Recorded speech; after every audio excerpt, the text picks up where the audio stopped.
9월 셋째 주 예배 가운데 나오신 여러분들을 환영합니다. 부득이하게 우리가 모이지 못하고 각자 집에서 예배를 드리고 있는 분들도 환영하고 또 이 교회 예배를 또 준비하고 또 꾸리기 위해서 이 자리에 참석한 성도님들도 환영합니다. 온전한 예배 되기를 간절히 소망합니다. 어린 시절에 주일학교에서 들었던 말씀들 중에 특별히 머릿속에 기억이 남고 재미있었던 말씀이 뭐가 있나를 생각해 보면 떠오르는 것들이 있을 겁니다. 각자 있을 건데 저 같은 경우는 그 중에 대표적으로 떠오르는 말씀이 이 말씀이에요.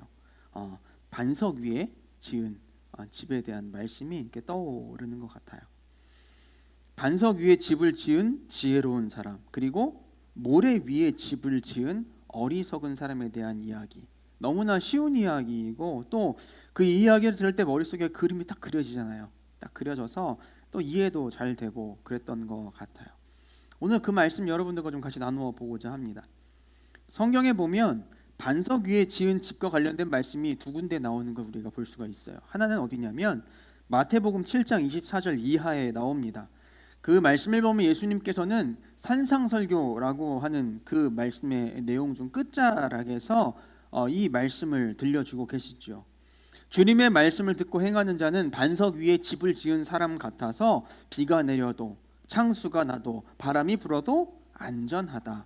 또 주님의 말씀을 듣고 행하지 않는 사람은 그 집을 모래 위에 지은 사람 같아서, 특별히 어리석은 사람 같아서 바람이 불고 비가 내리고 창수가 나면 그 무너져 내림이 심하다라고 말씀을 하시죠. 그리고 또 하나의 본문이 있습니다. 오늘 우리가 읽은 말씀이죠. 누가복음 6장 46절 이하에 이렇게 똑같이 말씀이 나옵니다. 이 말씀에서는 이렇게 이야기합니다. 주님의 말씀을 듣고 행하는 자는 집을 짓되 땅을 깊이 파고 반석 위에 세운 사람과 같고, 주님의 말씀을 행하지 않는 사람은 주춧돌 없이 그냥 땅 위에 집을 지은 어리석은 사람 같아서 홍수가 날 때에 그냥 그 집이 무너져 버리고 만다라는 이야기를 하세요. 보면 이 두 개의 말씀이 굉장히 비슷해 보입니다. 말씀의 행함에 대한 이야기, 집을 짓는 비유, 비, 바람, 물과 같은 문제들에 대한 이야기들이 다 비슷해 보여요. 그런데 이 말씀을 가만히 여러분 들여다보면 이 두 말씀에 차이가 있다라는 걸 우리가 발견하게 되는 거죠. 특별히 그 배경에 있어서 차이가 있습니다. 이 마태복음의 말씀은 아까도 말씀드렸지만 주님이 산상설교라고 우리에게 알려진 말씀의 끝자락에서 하신 비유의 이야기입니다. 그러니까 사람들은 자신들이 주님의 말씀을 듣고 있는 그 현장의 배경, 그 백그라운드, 배경, 산이라고도 할 수 있고 언덕이라고도 할 수 있는 그 배경 속에서 말씀을 이해하게 되죠. 주님도 그것을 염두에 두고 하신 말씀입니다. 보면 마태복음에 나오는 집을 짓는 사람의 모습이 어떠하냐? 한 사람은 바위 위에다 집을 지었습니다. 그리고 한 사람은 모래 위에다 집을 지습니다. 보면 우리나라에서는 많은 경우 이 배경을 어디로 이야기하냐? 언젠가 제가 얘기했던 것 같은데 바닷가로 묘사하는 경우가 참 많아요. 제 성경에 들어있는 사파가 그렇거든요. 이 사파를 딱 보면 바닷가를 배경으로 중앙에 높은 그 암벽, 바위로 된 그런 이렇게 높은 곳이 있어요. 그 위에 집이 지어져 있는 모습 하나하고 그 옆에 아주 낮은 해변 모래 위에 집을 지어져 있는 모습을 그려놓고, 그리고 바다의 파도가 팍 넘쳐 흐르는 모양의 그림이 그려져 있습니다. 그 파도가 무엇을 부시느냐? 모래 위에 집을 지은 그 집을 부수는 모습을 그려주고 있다라는 거죠. 그런데 주님께서 이 마태복음에서 말씀하신 이 비유의 배경이 바닷가가 아니잖아요. 그리고 당시에 이스라엘 사람들은 대부분 지중해 가까운 바닷가가 아니라 좀 거리가 떨어진 중앙의 산지지대에 살고 있었기 때문에 더욱더 이 주님의 비유는 바닷가가 배경일 수가 없는 거예요. 그럼 이 비유는 어떤 배경을 가지고 있느냐? 여러분, 이스라엘의 땅은 석회암으로 이루어진 토양을 가지고 있습니다. 그리고 이스라엘 사람들이 사는 산지는 그 땅의 표층이 얇아요. 게다가 사람들이 많이 사는 산 위로 가면 갈수록 그 표층은 더 얇아질 수밖에 없어요. 그래서 땅을 조금만 딱 파면 딱딱한 석회질의 안반이 나오는 그런 지형입니다. 그리고 그런 산지에서 이제 내려와서 계곡이나 평지로 나아가 보면 위에서 흘러내린 그 흙들이 쌓여 모여서 비교적 부드러운 흙이 두텁게 쌓이는 거죠. 그런 배경 속에서 주님이 어떤 비유를 하시느냐, 사람이 집을 지으려 했다는 거죠. 집을 지었는데 한 사람은 비교적 집을 짓기가 어렵지만 튼튼한 산 위에 있는 바위에다가 집을 졌다라는 것이고, 다른 한 사람은 편하게 집을 지을 수 있는 계곡가, 평지가에 두터운 흙 위에다 집을 지었다는 거예요. 모래 위에 집을 지었다는 거죠. 근데 문제는 뭡니까? 말씀에서 나오는 것처럼 이스라엘의 땅은 석회암 안반지대이고 표층이 얇기 때문에 비가 오면 그 물이 흡수가 되질 않아요. 그냥 다 흘러내려가 버리죠. 그럼 어떻게 됩니까? 산 위쪽에 바위에 집을 지은 사람은 아무런 문제가 없어요. 튼튼한 바위 위에 집을 지었으니까. 그런데 계곡이나 이 평지에 지은 사람은 어떻습니까? 우리도 장마철 되면 막 소나기 내리고 그러면 계곡에 물이 불어나는 거 보면서 놀라잖아요. 갑자기 막 들이닥치는 거예요, 물이. 그렇게 물이 들이닥치면 어떻게 됩니까? 집이 위태한 거죠. 바닥이 또 모래니까 얼마나 그 타격이 크겠습니까? 무너지는 거죠. 즉 주님께서 이 비유를 말씀하시면서 이 집의 기초가 무엇이냐에 대한 초점을 가지고 가르침을 주고 계시는 거예요. 집의 기초가 반석인 사람은 주님의 말씀을 듣고 흘리는 자가 아니라 행하는 자이고 또 안전한 자이고, 집의 기초가 모래와 같은 사람은 주님의 말씀을 듣고 행하지 않는 사람, 망하는 사람이다라는 이야기를 이 마태복음에서 들려주고 계시는 거죠. 반면에 이제 오늘 누가복음의 말씀입니다. 누가복음의 말씀은 평지 설교입니다. 평지에서 하신 말씀이에요. 그 말씀의 끝자락에 비교로 하신 말씀이죠. 그러니까 주님의 말씀을 듣는 이들의 눈에 산이나 바위나 계곡이 이렇게 들어오지 않았을 거라는 거죠. 그냥 평평하고 널찍한 땅이 보였을 겁니다. 그런 배경에서 주님이 말씀을 하시는데 어떤 사람이 또 집을 짓는다는 거예요. 근데 한 사람은 땅을 깊이 파고 그 깊은 데서 나온 어떤 반석 위에다가 집의 기둥을 세우고 집을 지었다는 거죠. 그런데 다른 사람은 그런 반석을 찾지 않고 그냥 맨 땅 위에다가 그냥 살짝 흙만 걷어내고 집을 지었다는 겁니다. 그래서 큰 물이 났을 때 어떻게 되느냐? 반석 위에 집을 지은 사람은 아무런 문제가 없지만 맨 땅 위에 집을 지은 사람은 그 집에 무너져 내림이 크다라고 말씀을 하시는 거예요. 보면 이 비유에도 좀 구체적인 내용 이해가 필요합니다. 여러분, 이스라엘에 사는 사람들은 지금에는 이제 기술이 발달해 상관이 없지만 고대로 가면 갈수록 여름에 집을 지었어요. 그런 경우가 대부분이었습니다. 왜냐하면 이스라엘의 기후는 우리와 달라서 겨울에 지중해 바닷가로부터의 영향을 받아 습하고 비가 내리고 눈도 오는 그런 환경이거든요. 그래서 공사하기가 여간 불편하지가 않아요. 그래서 반면에 여름은 어떠느냐? 저기 아라비아 사막으로부터 불어오는 건조하고 따뜻한 바람의 기후 때문에 공사하기가 비교적 쉽다는 거죠. 그래서 고대 이스라엘 이런 지역에서는 여름에 집을 대부분 지었다는 거예요. 그런데 여름에 집을 짓는 것이 기후로 볼 때는 좋은데 한 가지 문제가 있습니다. 그것은 이스라엘 지역의 이 땅 속에 포함된 점토 성분 때문에 여름에 흙이 딱딱해진다라는 거예요. 딱딱해진다.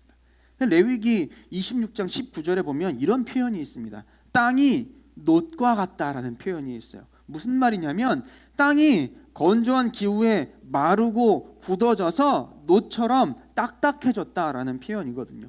그래서 사람들이 집을 짓는데 어떤 사람들은 땅을 좀 파보다가 딱딱하는 거예요. 땅이 너무 딱딱하니까 이 정도면 괜찮겠네 하고 더 깊이 돌덩어리가 바위가 나올 때까지 파지 않고 이 정도 강도면 집을 잘 버텨주겠지 하면서 그 땅 위에다 그냥 집을 짓는다는 거예요. 흙도 단단하지, 그 흙 아래 어딘가 보면 또 안반도 있을 것이지 하니까 잘 버티겠지 하면서 집을 그렇게 지어버린다는 거죠. 근데 문제는 뭐냐? 겨울입니다. 겨울이 되면 이스라엘은 사막이 아니라 지중해로부터의 영향을 받아서 우기가 됩니다. 비가 내려요. 습한 기후로 바뀌죠. 그럼 땅이 어떻게 되느냐? 그 점토질의 땅이 어떻게 되겠어요? 물기를 머금어요. 그러면 이제 부드러워지기 시작을 하죠. 금세 흐물흐물해집니다. 흙이 반죽처럼 변해져요. 놋과 같았던 것이 반죽이 되어버리죠. 그러면 당연히 그 점토질의 땅에 지은 집은 그 기초가 되는 부분이 이렇게 흔들리게 되어 있고요. 모양이 뒤틀리게 되어 있습니다. 그리고 홍수가 나거나 어떤 문제가 생기게 되면 여지없이 그 집은 무너져 버리고 마는 거죠. 반면에 반석이 나올 때까지 땅을 파고 좀 땅이 딱딱해서 파기 힘들어도 더 깊이 들어가고 더 깊이 들어가서 그 반석 위에 기초를 세우고 집을 지으면 어떻습니까? 당연하죠. 땅이 물기를 머금든 안 머금든 상관없어요. 그 기둥이 반석 위에 있으니까 문제가 없습니다. 튼튼하다라는 거예요. 실제로 1991년 8월에 예루살렘 근교의 한 아파트가 붕괴되는 사고가 있었어요. 조사를 해봤더니 어떤 상황이었냐면 이 아파트 아래에 있던 하수구가 터진 거예요. 그래서 하수구에 물이 바닥에 스며드는 거죠. 근데 아까도 말씀드렸던 것처럼 물이 스며드니까 이 땅이 흐물흐물해지는 거예요. 흐물흐물해져가지고 아파트의 무게를 못 이기고 아파트가 쓰러져 버렸다라는 거죠. 그래서 이스라엘의 건축자들은 사람들이 집을 지으면서 아니 땅을 어디까지 파야 됩니까? 라고 물으면 이렇게 대답한다고 합니다. 안반이 나올 때까지 파야 됩니다. 그래야 안전합니다 라고 대답을 한다는 거죠. 그러니까 중요한 게 뭐예요?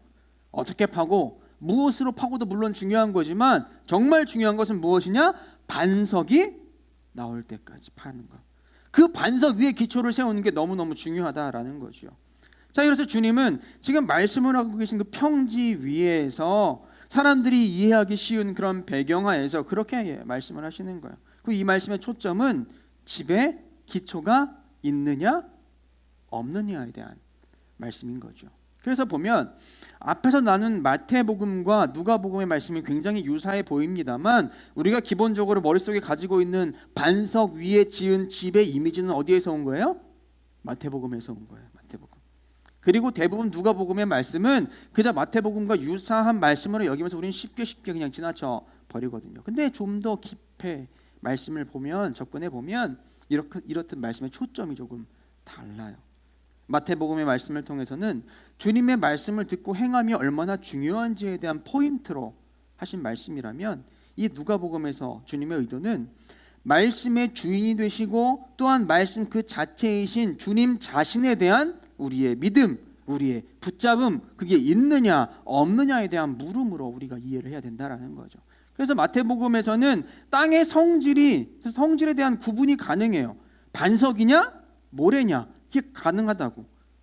근데 누가복음에서는 다르죠. 애초 우리가 앞서 나눈 배경화에서 생각해 보면 반석이냐 모래냐가 아니라 반석이냐 아니냐, 혹은 반석이냐 반석과 유사한 무엇이냐, 이거에 대한 이해로 받아들일 수 있게 된다라는 겁니다.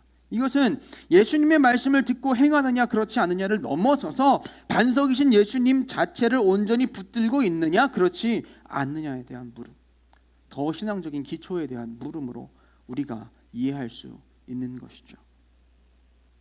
그래서 성경학자들에 의하면 오늘 읽은 이 누가복음의 말씀은 그냥 주님의 평지 설교에서 잠깐 언급되고 지나가는 그런 주님에 의해서 새롭게 만들어진 비유의 말씀이 아니라 이미 수백 년 전에 이사야 선지자로부터 또 에스겔 선지자에 이르기까지 이렇게 연결이 되는 아주 중요한 말씀이라고 소개를 하고 있습니다. 시간상 다 이야기할 수는 없어요. 근데 이사야 28장 14절에서 18절에 보면 이스라엘을 멸망시키기 위해 다가오는 아수르라는 거대한 제국을 보면서 이스라엘이 애굽을 의지하며 멸망을 피해보려 하고 있지만 결국에는 북이스라엘이 파괴될 거고 멸망할 거라고 이사야 선지자가 이야기합니다. 그런데 이어서 하는 이야기가 뭐냐면 그게 끝이 아니라 하나님께서는 이스라엘을 포기하지 않으시고 한 돌을 시온에 두어서 기초를 삼으실 거라고. 그 귀하고 견고한 기초돌을 믿는 이는 다급하지 않을 것이다 라고 말씀하신다는 거죠. 즉 이스라엘이 하나님이 아닌 살고자 의지했던 그 애굽이 바로 흐트러지고 무너질 흙 위에 지은 집과 같은 것이고, 불어닥칠 폭풍, 그것은 아수르와 같은 것이고, 그 폭풍에 의해서 이스라엘이 세운 건물 이집트와의 그 맹약은 부질없이 무너지겠지만 하나님은 미래에 세워질 새 건물의 든든한 기초, 그 모퉁이 돌을 시온에 두실 것이다 라는 말씀을 하셨다는 거죠. 그 모퉁이 돌이 무엇입니까? 바로 예수 그리스도가 되시는 거예요. 남유다의 멸망에 관한 에스겔 33장의 말씀도 마찬가지예요. 근데 여러분 중요한 점이 무엇이냐? 반석을 아는 게 중요하다고요. 기초석을 아는 게 중요하다고. 내가 무엇인가를 의지하기 이전에 그 의지의 대상인 반석, 초석, 그 기초돌이 무엇이고 누구인지를 아는 게 무엇보다 중요합니다. 누가복음은 바로 그 질문을 말씀을 보는 우리에게 던지고 있는 거예요. 그리고 그 반석이 되시는 분 예수 그리스도에게 우리가 온전히 의탁하고 있는지, 우리의 모든 것을 뿌리박고 있는지를 묻고 있는 말씀이라고 보면 틀리지 않습니다. 여러분, 여러분의 삶을 움직이고 여러분의 모든 결정의 기준이 되는 게 무엇입니까? 또 무엇인가 여러분의 삶에 닥쳐와서 어려움을 겪게 하고 힘들게 할 때 여러분들이 의지하고 또 의지해야 하는 게 무엇인가요? 주님은 본문 말씀을 통해서 말씀을 듣는 당시의 사람들에게 주님과 주님의 말씀이 그 당시 로마와의 전쟁이라는 폭풍 속에서도 살아남을 든든한 기초임을 강조하고 계세요. 누가요? 예수님이. 뿐만 아니라 수백 년 전 과거에 이미 하나님은 오늘 본문의 가르침과 흡사한 방식의 표현으로 다가올 이스라엘의 멸망이라는 환난과 유다의 멸망이라는 환난 속에서도 결코 흔들리지 않고 굳건한 반석이 있다라는 사실을 말씀해 주십니다. 마찬가지입니다. 오늘을 살아가는 우리에게도 우리에게 닥친 고난과 어려움과 또 이해하지 못할 난감한 상황들 속에서도 여전히 우리에게 반석이 주어져 있다고요. 든든한 기초가 있습니다. 바로 우리 주 예수 그리스도이십니다. 이 주님께서 가장 확실하고 든든한 기초이자 반석이 되심을 말씀하고 계신다고요. 여러분, 이 말씀이 오늘 예배하는 우리의 말씀으로 받아들여지고 아멘 될 수 있었으면 좋겠어요. 또 우리가 아까 찬양을 고백했던 것처럼 그 예수의 이름을 계속해서 부를 수 있는 모습이 우리의 모습이 될 수 있기를 간절히 소망합니다. 지난주에 인터넷을 통해서 한 목사님의 설교를 들었습니다. 제가 개인적으로 좋아하는 목사님의 설교였는데 그분이 설교 중에 근래 이 코로나의 사태를 언급하면서 얘기하시기를 이렇게 이야기하더라고요. 지금의 코로나로 인한 교회의 어려움과 아픔은 하나님께서 우리의 민낯을 드러내신 사건이다 라고 이야기를 하더라고요. 무슨 말이냐, 이제까지 한국교회가 또 그리스도인이라고 말하는 사람들이 주님을 믿는다고 말하면서도 주님을 의지하고 반석 되신 주님을 의뢰한다고 말하면서도 실상은 우리의 삶에서는 내 현실 속에서는 전혀 그렇게 살지 못했던 모습이 드러나게 되었다라는 말 아니겠어요? 말씀은 잘 듣습니다. 성경에 무슨 이야기가 있는지 잘 알고 있어요. 그러나 정작 그 말씀과 그 말씀의 본체 되시는 주님의 뜻에 온전히 반응하지 않고 그 말씀대로 행동하지 않는다는 거예요. 왜요? 그 기준이 되시고 흔들리지 않는 반석 되시는 주님에 대한 인식과 암 자체가 흐릿하기 때문에 그러는 거예요. 그래서 주님의 말씀임에도 꼭 지켜야 될 주님의 뜻으로 받지 않고 흘려버리는 거죠. 특별히 오늘 본문과 연관된 말씀입니다. 에스겔 33장 31절의 말씀에 뭐라고 하는가 우리가 봐야 돼요. 에스겔 33장 31절의 말씀에 이렇게 나옵니다. 백성이 모이는 것 같이 내게 나와오며 내 백성처럼 내 앞에 낮아서 내 말을 들으나 그대로 행하지 아니하니 이는 그 입으로는 사랑을 나타내어도 마음으로는 이익을 따름이라 라고 말씀을 합니다. 이는 그 입으로는 사랑을 나타내어도 마음으로는 사랑이 아닌 내 이익을 쫓는다라는 거예요. 백성들이 말씀 앞에 모이는 것 같고 듣는 것 같지만 행하지 않는다라는 말씀. 입으로는 사랑을 말하면서도 실제로는 그렇지 않다고 합니다. 왜? 자기의 이익을 우선하기 때문에. 여러분, 이 모습이 그저 오래전 멸망을 앞둔 유대인들의 모습이기만 한 겁니까? 아니에요. 안타깝게도 이 말씀 속의 모습은 오늘날 그리스도인으로 살아가는 우리의 모습이기도 합니다. 우리의 민낯이라는 거예요. 목사인 저를 포함한 목회자들의 민낯인 거고 또 많은 그리스도인들의 민낯인 거예요. 여러분, 주님께서는 오늘 본문을 통해서 우리가 우리의 어떤 이익을 따를 게 아니라 반석이신 주님을 붙잡는 삶을 선택하길 요구하고 계십니다. 그저 딱딱해 보인다고 다 안전한 게 아니고 내가 보이기에 든든해 보이는 것이라 할지라도 과거 이스라엘이 의지했던 애굽처럼 아무것도 아닐 수 있다는 사실을 주님 말씀하고 계시는 거예요. 오직 우리가 붙잡을 만하고 오직 우리가 의지해야 할 만한 분은 한 분이시라는 거. 우리의 반석이신 예수 그리스도. 우리가 그 예수님을 의지하고 붙잡고 그분의 뜻대로 우리의 삶을 정말 의탁해 나아갈 때 그곳에 진정한 아픔으로부터의 치유가 있고 고통으로부터의 해결이 있고 멸망으로부터의 살 길이 있고 우리가 그처럼 자주 얘기하는 것처럼 만족과 평안과 기쁨이 있는 줄로 믿습니다. 무엇보다도 이 코로나로 다 드러나 버린 우리의 연약함으로부터의 구원이 그 반석이 되시는 주님에게 그분을 다시 붙잡는 우리의 모습 속에 있다는 사실을 우리가 잊지 않았으면 좋겠습니다. 그래서 오늘 우리가 겪고 있는 아픔이나 고통, 문제, 또 우리의 민낯으로 말미암는 그 어려움 앞에서 우리가 다른 것을 헤매지 않을 수 있기를 간절히 소망합니다. 우리가 지금 이 순간 해야 할 것은 분명한 거예요. 명확한 거죠. 다시 주님 앞으로 돌아가는 것, 다시 예수님을 의지하는 것, 반석이신 주님만을 바라보고자 내 인생의 땅을 파내는 거예요. 딱딱해서 괜찮을 것 같아도 파내는 거예요. 뭐가 나올 때까지, 주님이 나올 때까지, 그분을 만날 때까지, 내가 그분을 경험할 때까지 수고해야 한다라는 거지요. 소망하기는 오늘 예배하는 우리의 모두의 마음이 그렇게 주님 앞으로 모아질 수 있기를 간절히 원합니다. 주님을 붙잡을 수 있기를 원합니다. 그래서 주님으로 말미암는, 주님의 뜻과 말씀으로 말미암는 일에 그렇게 우리가 헌신하고 행동할 수 있게 되기를 원합니다. 딱딱해 보이는 내 삶에 그 땅을 파나갈 수 있었으면 좋겠어요. 그 안에서 반석이 되시는 주님을 발견할 수 있었으면 좋겠습니다.